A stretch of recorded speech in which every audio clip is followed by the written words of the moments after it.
Can you get down by yourself? Come on, you can do it.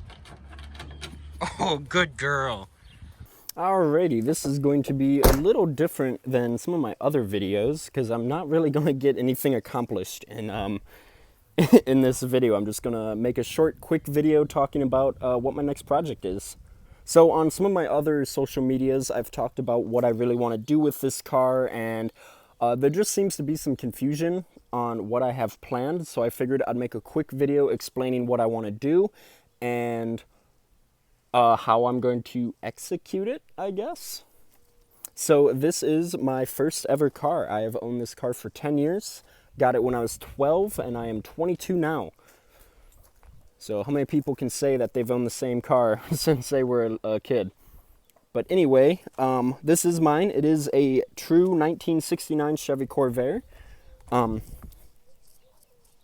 Show you guys the VIN. It is registered in the number 3610 Corvair 500 made. It is registered in the 69 registry. Same with my other 69 Corvair.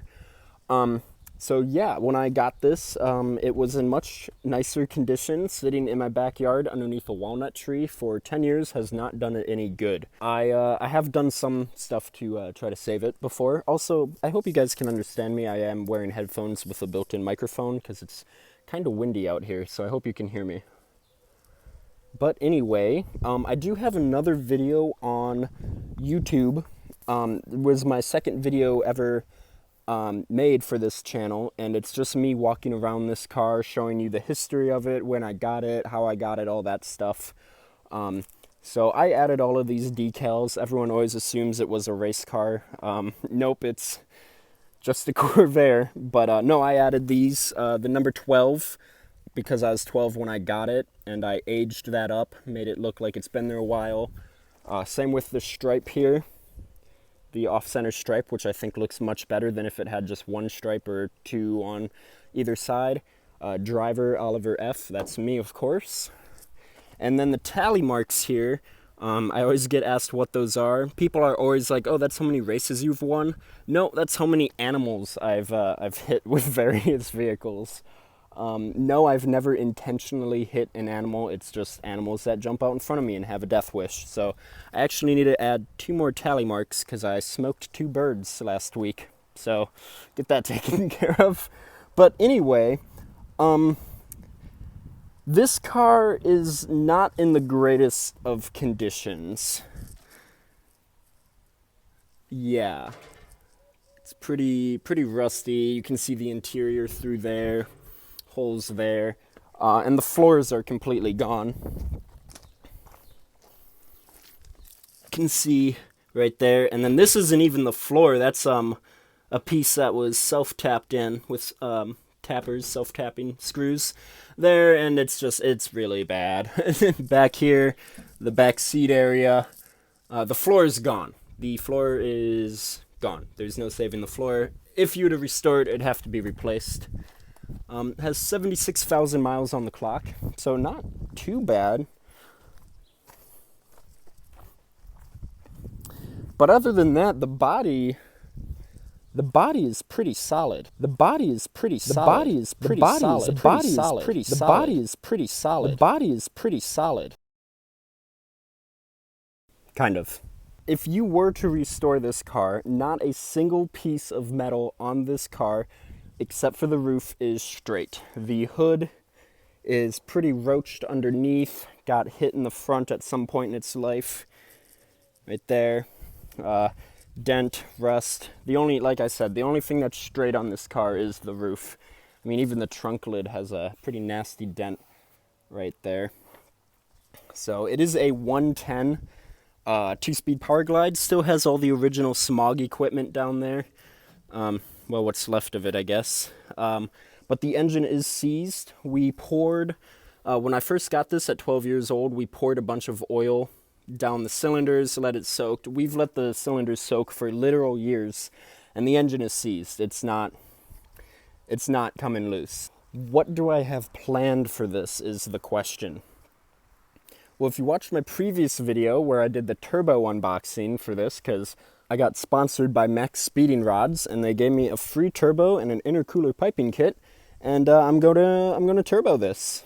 But that's not the reason I bought this truck. I bought this truck for a very specific reason, and that specific reason is the wheelbase from right there to right there is 107.9 inches, and the wheelbase on this Corvair from right there to right there is 108 inches.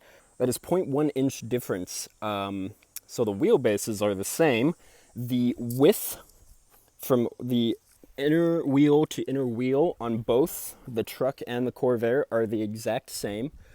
And then a bunch of other measurements that I have been taking are almost like it's meant to be. Like it's meant to strip everything that makes this an S10 and put a Corvair body on it. So some of the measurements that I've done is a lot of stuff with the interior, because what I'm planning on doing is I'm going to cut the floor out to about right here. So that seam forward, cut all of the floor out, cut the dash out, cut apart a lot of the trunk area, because the distance from where the floor is spot welded to the rocker here across and the floor is spot welded to those is the exact same. And then I'm going to use the S10 dashboard here because one, it has all of the electronics. I don't have to worry about transferring anything over.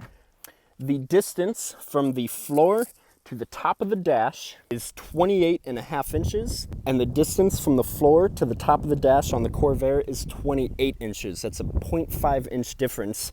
So when I drop this on top, when I drop the Corvair body on top, everything is going to line up. It's literally like it's meant to be. I've been planning this for about 2 years now, 2 years in the making. But anyway, I've taken a ton of measurements on how all of this is going to go. Here's the crazy thing. We're going to use the S10 floors. So the distance from the firewall to the back of the cab, which is about right here, is the same on the Corvair from the firewall to about right here, where this seam is. So we're going to cut this out, drop it on top, because we're going to drill out all the spot welds on the cab, so it's just going to be a floor and a firewall, no cab. And we're going to drop it on, and the end of the cab is going to line up perfectly with the back of the floor. Now it does have some holes over there, but that's nothing that can't be patched. And then we don't need to have any custom floors back here. We're just going to use the Corvair floor. We're going to use a Corvair, technically the firewall right there, use a Corvair seat, and then right here, weld it up, and this is all going to be S10. So a lot of you are probably thinking, oh, well, it's going to sit too high, you know. And yes, you are partially correct. It is going to sit a little higher, but that's nothing that some different wheels and lowering springs can't fix. The goal is to make it look like a normal Corvair coming down the road. I don't want it to look lifted. I don't want people to go, is that an S10 frame? You know, I want it to look like a Corvair. Again, this car is really past restoration. It can only really be a parts car because there's no saving it. You'd spend so much money trying to save this car because, like I said, there's not a single straight panel on this thing. Look at this dent here. It runs the length of it. So this car is a parts car. So there is going to be some custom fabrication involved because although we are going to weld the floor of this to the rockers of that, so that will all be solid, and we will be using the stock factory body mounts there. We still need to come up with some way to mount the rear end with the body mounts and everything as well. Not quite sure where I last left off there. My phone ran out of storage, so I had to delete some stuff. But basically, there is going to have to be some custom modification back there and a little in the front. But other than that, this is going to work. Like, this isn't just going to be something that I thought of yesterday and we're just going to cut stuff and hope it works. Like I said, a lot of research and development has gone into this. And like I said, this is two plus years in the making because for the longest time I was going to put it on a 4-wheel drive chassis. I was planning on doing that in high school. That was 5 years ago. But then we liked the idea of using a truck, and we're not using this one because this is my dad's and it's terminal. So we're not using this one. So I bought this truck, got a really good deal on it, and it's a great truck. There's literally nothing wrong with it. So can someone tell me why I feel more bad about cutting up this S10 than I do about cutting up a Corvair? But no, I'm not going to be cutting this up. I am going to try to salvage as much as possible, take the bed off, the doors, all that stuff, and try to sell it, and maybe someone can use it. So I don't really want to destroy this truck, you know, because it's a good truck, but the frame is solid. So that's what we need here, the frame and the running gear.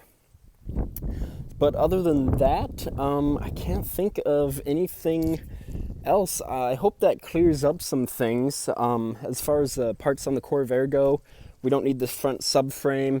We don't need the engine, transmission, or transaxle, I guess you could call it. So all of that is getting out of here.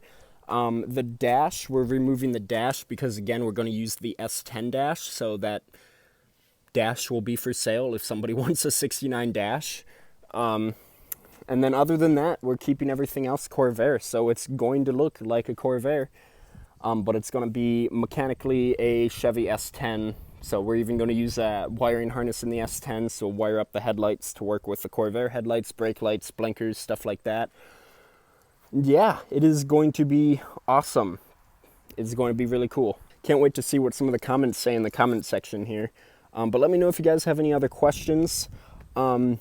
I'm hoping to start this project pretty soon, like within the next month or so, because I want to drive this. We're still working on my Corvair inside, but this could just be a quick side project that I can hop in and drive, and actually drive a Corvair for the first time in, oh man, 5.5 years since I've last driven a Corvair. So let me know if you guys have any other questions. Oh yeah, and one other thing, the patina on this is beautiful. This is all natural patina. I mean, look at this rust here coming through. That is really hot. It's been in the direct sunlight all day. The rust there on the trunk lid, you cannot replicate this patina in paint. This is natural patina, and everyone's super concerned saying, I'm going to repaint it. Oh, don't repaint it. Why would I repaint it? I want this thing to look exactly how it does now. Well, with the exception of some of this rust hanging up. Whoops. With the exception of some of the rust hanging down. But other than that, when I'm driving this, the car is going to look exactly how it does now. So I hope you guys liked this quick little video just explaining what I have planned. If anyone is interested in a locked up Corvair engine from 69, or a rusty subframe, or even S10 parts, and you're located in the Northeast Iowa region, comment down below in the comment section, and I'm sure I'll make you a great deal on some stuff here. But I hope you guys enjoyed this little video here.